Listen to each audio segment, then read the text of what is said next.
Hi, everyone. This is Phil Travis, and this week's lesson is going to be on the Mexican American War and the Compromise of 1850, which together were very significant in the development, ultimately, of the American Civil War.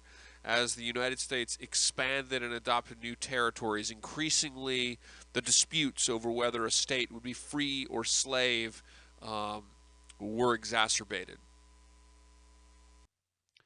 So James K. Polk was president during the U.S. Mexican American War.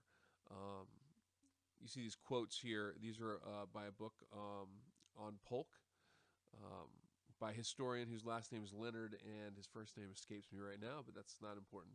Um, these these quotations, suggest that Polk very much was the man for the hour in the United States. Polk was a one-term president. He was the last president actually to have the potential weekly face-to-face meeting with everyday senators.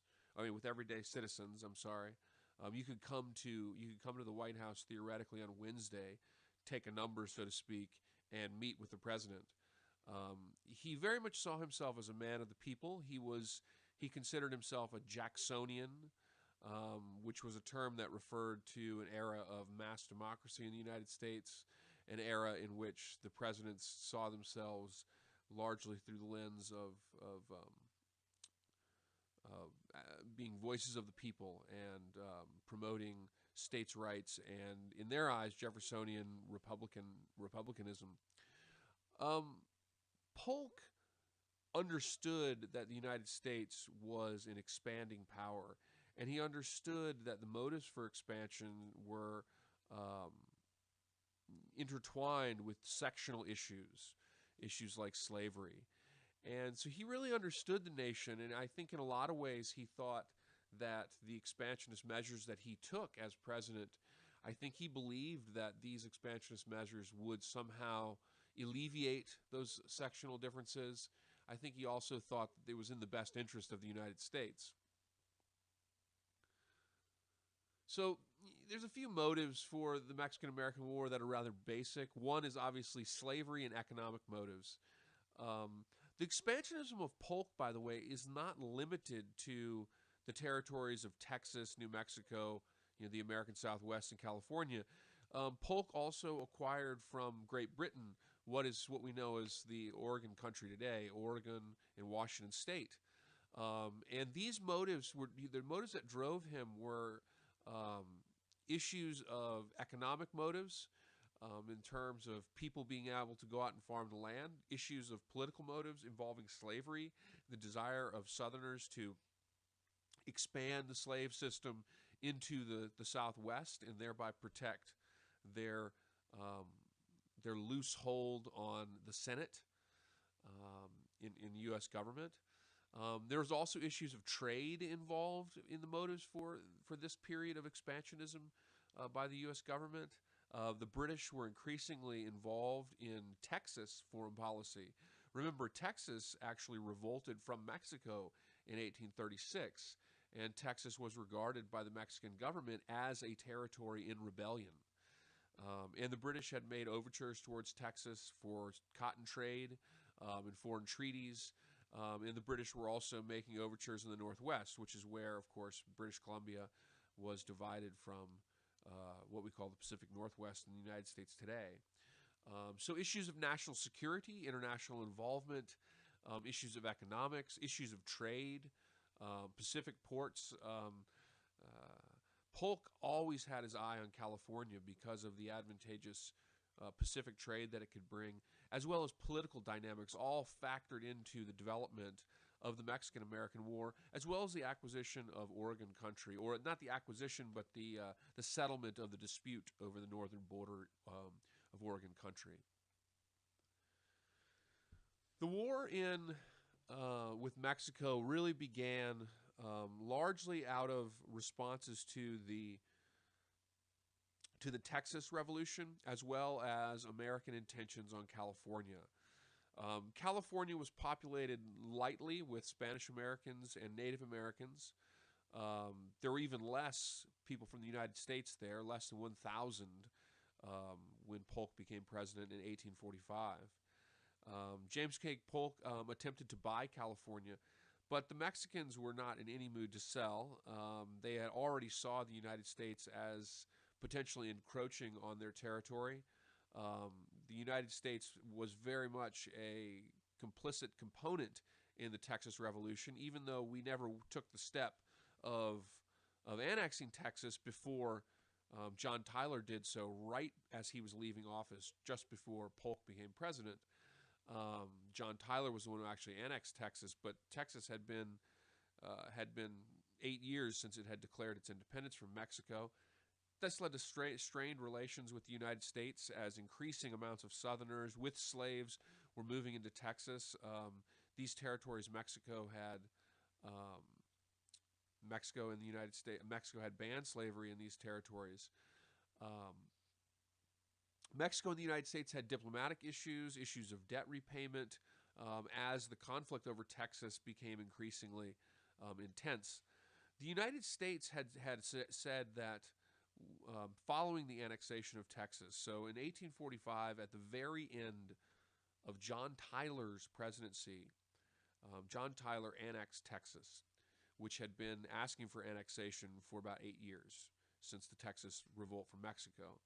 This led to these controversies with Mexico, as the United States was effectively taking Mexican territory that the Mexicans considered largely territory in rebellion. The U.S.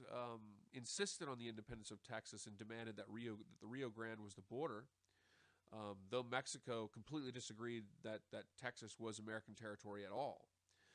Polk, who was looking for an opportunity to expand the territorial economic power and geographical power of the United States, appealed to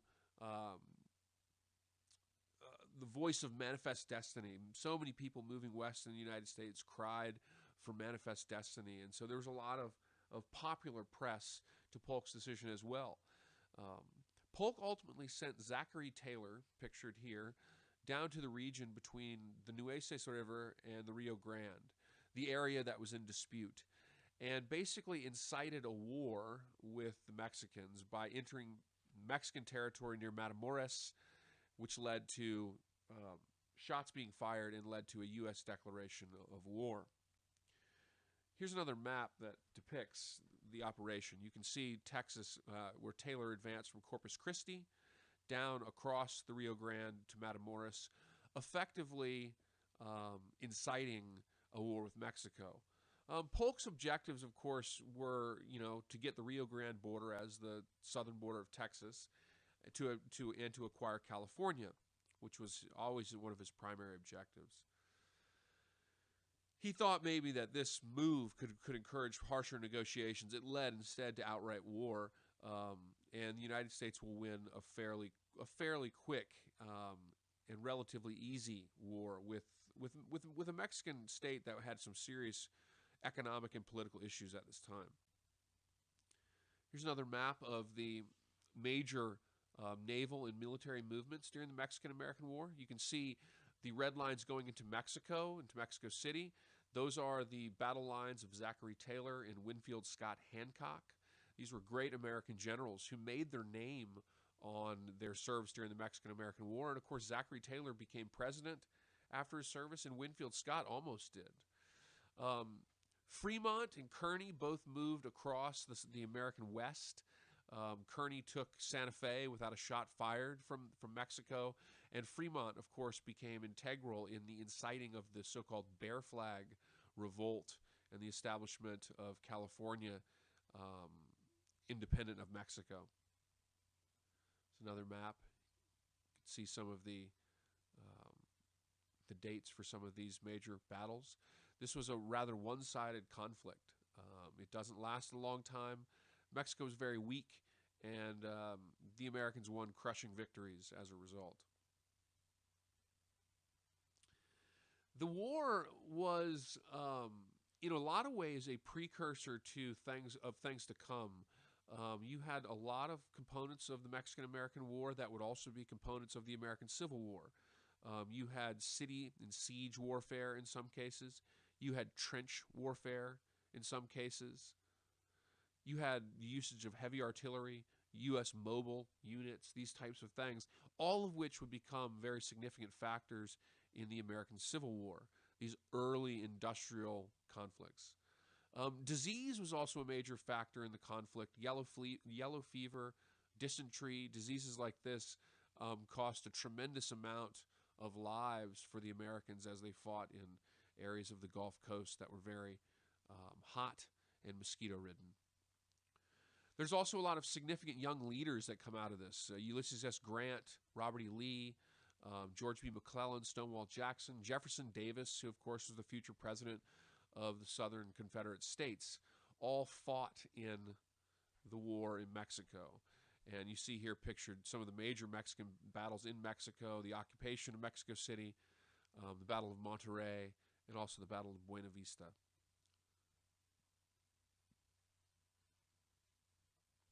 Now, after the war had begun, General Winfield Scott Hancock was sent to take Mexico City, and with him came the delegation from Polk, which was Nicholas Trist. He was a clerk, and he was sent as part of this delegation. And Trist was in some way the best, in some way the worst diplomat. The best because he ignored the orders of his president, who had demanded that he return to Washington. But probably the best because he got an agreement out of the Treaty of Guadalupe Hidalgo that actually really worked for Polk in terms of Polk's desires to seize territory for the national interest of the American people and the U.S. government as a continental power. At this time, when Trist was sent to negotiate with Santa Anna over the over the end of the war, there was cries within the government from particularly Southerners who were raucous to take all of Mexico. And even though Polk's initial ideas were to take only California and Texas and maybe New Mexico territory, there was calls within Congress to accept a hardline position that could result in the acquisition of all of Mexico. And there's some evidence that Polk had agreed with this line and sought to recall Trist and change the negotiating stance in this factor. Ultimately, though, Trist will stay, and he will negotiate the Treaty of Guadalupe Hidalgo. And the Treaty of Guadalupe Hidalgo was a very, very good treaty for the United States and a very, very bad treaty for the Mexicans. California was ceded to the United States.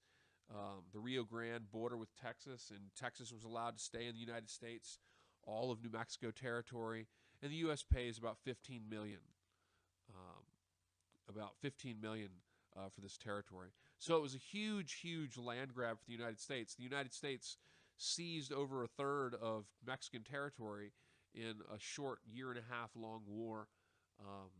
And for many, like Polk, they thought that this expansion, as well as the expansion to Oregon country, might be the safety valve that would prevent some of the sectional tensions over slavery and the admittance of new states into the Union, that this could kind of defang those concerns. In reality, it's going to really enhance the problems. After the treaty is brought back to Congress, the Whigs, who Polk is a Jeffersonian Democratic Republican, or he's a Jacksonian, but he's a Democrat. And the Whigs really were angry about this. They thought the war, at this time, by the way, the Democrats and the Whigs are the two main parties. But the Whigs felt that this was an unnecessary war. It was unconstitutional. The U.S. had incited the war, and there was a lot of opposition to it. They do sign the treaty, but the fact that the U.S.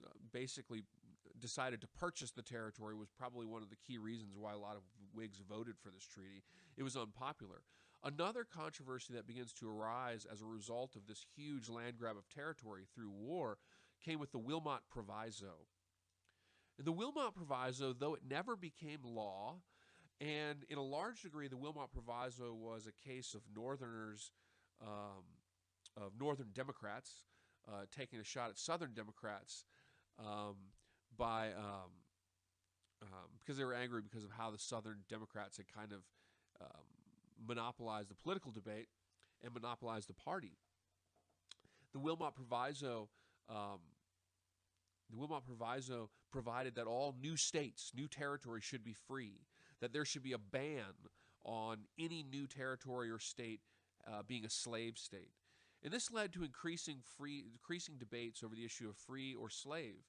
The position taken by most staunch Southerners, like John C. Calhoun from South Carolina, was that it was unconstitutional to begin with for the federal government to ban slavery in new territories. The government had done this very early on in the Republic when they made determinations about the original Northwest Territory, which was the Northwest Territory in terms of like Michigan, Wisconsin, Illinois, these places. But there was a lot of views from the South and states' rights advocates who said that this was not constitutional, that you couldn't do this. But there were equally loud voices suggesting that it should be done. And so the Wilmot Proviso, even though it began largely for political reasons, the Wilmot Proviso became kind of one of those moments that really sparked off a lot of intense debate over what was going to be done with these new territories. Would they be slave? Would they be free? And of course, the Southerners are really holding on to the Senate. Southerners feel the House of Representatives, because of population, the less populated South was never going to have an advantage in. But the Senate for slaveholding states was the place where if they could maintain a balance of states because of equal representation, they could prevent legislation that would seek to eliminate or end slavery, whether slowly or quickly. Another big problem that came about because of the Mexican-American War and the acquisition of all this territory was the crisis of 1850. 1848, gold was discovered in the American River in California, near Sacramento. And this led to the California Gold Rush, the famous gold rush. And the gold rush resulted in large population migrations, though it didn't result in a lot of small people getting rich. Most of the little people who went out there to pan for gold and things like this did not get rich. Most who made it rich were people who were making profits, selling things and servicing things. However, there was a real crisis in California because California was a small, unorganized territory, and it was really overwhelmed by a surge in population and a very lawless population that it had difficulty controlling. Zachary Taylor, who's pictured here, had become president. He was elected president in 1849, largely on his war record. And Zachary Taylor was an interesting guy because Zachary Taylor had owned slaves, and Zachary Taylor was a Southerner. But yet Zachary Taylor, when he became president, really becomes an individual who starts, through his military service as well, to see himself as part of a nation. And he starts to see the southern side of the equation as more of the aggressor.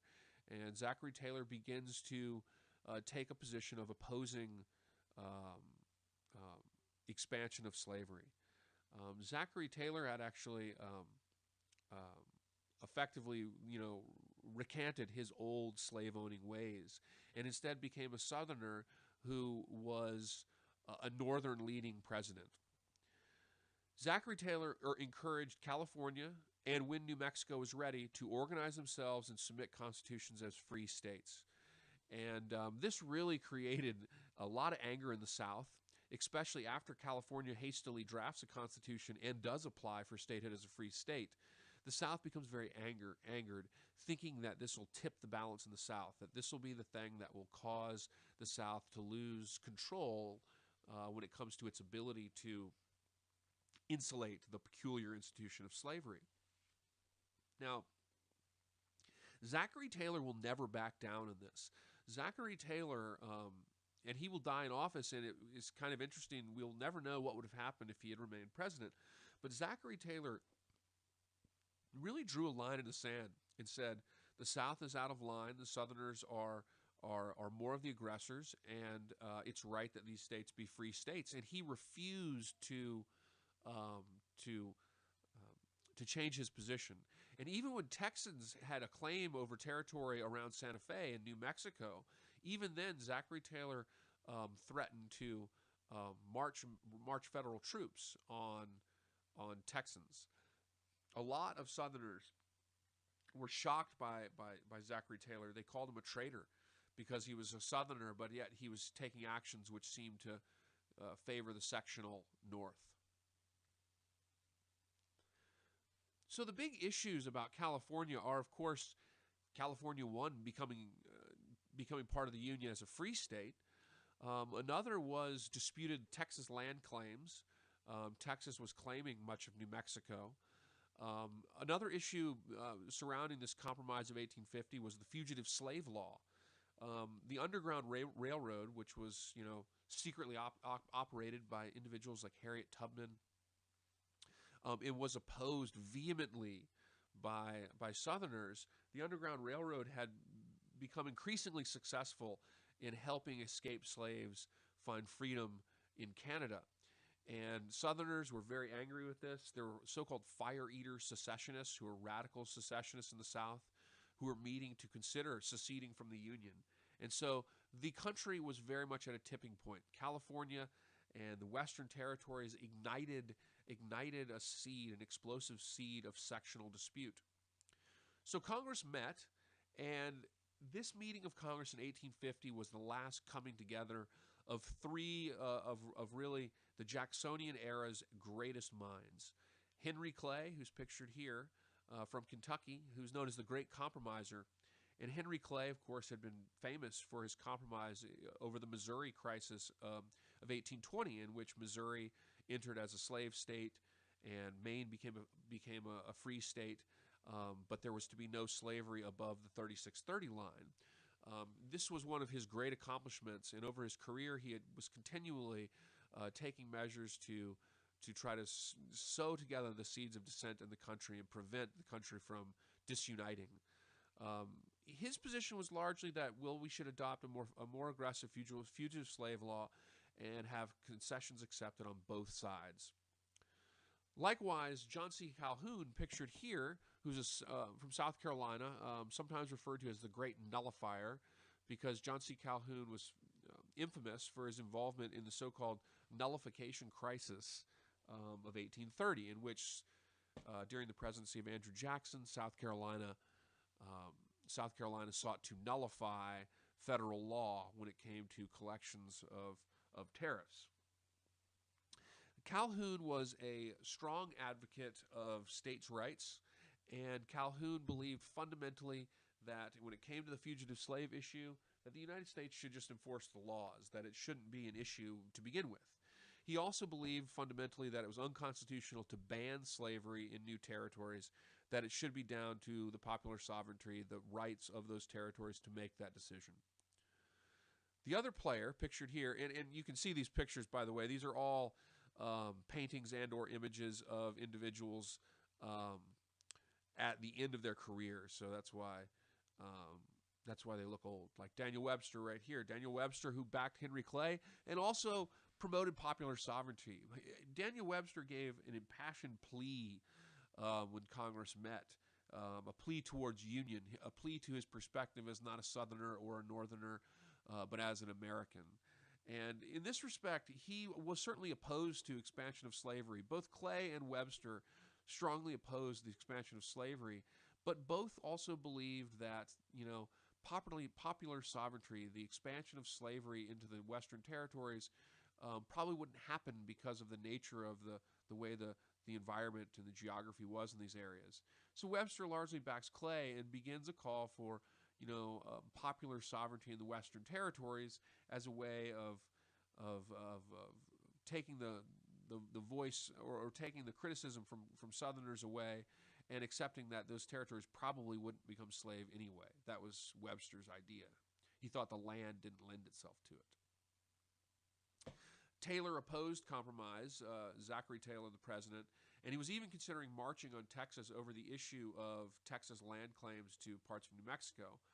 Of course, one day in 1850, Taylor, who was out in the lawn listening to speeches, he had been eating a lot of cherries and drinking chilled milk, and he has some kind of a gastrointestinal hemorrhage of some kind that kills him. Um, the question of his death was very controversial, and actually some had suggested that Taylor might have been poisoned. In fact, in the 90s, they exhumed Zachary Taylor's body to do some DNA tests on it, or to do scientific tests on it to see if, in fact, a poison had been to blame, and there has been no evidence to suggest that. Though Taylor did make some enemies among Southerners who might have sought to do that. His replacement as well, and this led to really his replacement, Millard Fillmore, and this kind of leads to, if you want a conspiracy theory about the poisoning, if you will, of Zachary Taylor. Millard Fillmore was a Northerner, but a Northerner who kind of favored the South. So it's interesting because Zachary Taylor's a Southerner who kind of leans north, and Millard Fillmore was a Northerner who kind of leans south. And Millard Fillmore signs in the compromise measures. The compromise had, the debate in Congress had been incredibly fractious. It had been a hard dispute, and people weren't agreeing on things. People from different sections and different elements of their parties had disagreed on things. And Clay went home exhausted, and ultimately it was some of the younger folks like Stephen Douglas, who would be a critical politician coming into the 1850s for his promotion of popular sovereignty, would kind of piece back together Henry Clay's compromise. And the compromise really wasn't truly a compromise. Instead, what the compromise really was each little sectional interest got something that made them, placated them for a short period of time. California would be admitted as a free state. The Southerners got a tougher fugitive slave law, though there was a lot of antagonism in the North. And in some cases, the Northerners refused to enforce it. And in Massachusetts made the enforcement of the Fugitive Slave Law illegal. So it was still very, very controversial, and secessionist talks subside briefly, but we will see later in the 50s, particularly when the Dred Scott decision becomes an issue, you're going to start to see these sectional differences and this fight over whether or not new territories would be slave or free will again emerge and lead to the violence ultimately that becomes the Civil War. In a lot of cases, the Civil War began in Kansas before Fort Sumter, just because Bleeding Kansas began largely over these disputes over whether or not territories would be free or slave. Would popular sovereignty reign? So we will talk about Bleeding Kansas next week as we get closer and closer to the beginning of this conflict. But I hope you can see just to what degree this expansionist tendency really exposed the expansionism of the Mexican-American War, really exposed some really deeply divided sectional viewpoints over the issue of slavery and over attempts to protect the slave institution and or prevent the slave institution's expansion. So you can really see the dispute being laid out. I hope this is helpful, guys, and let's have a great week.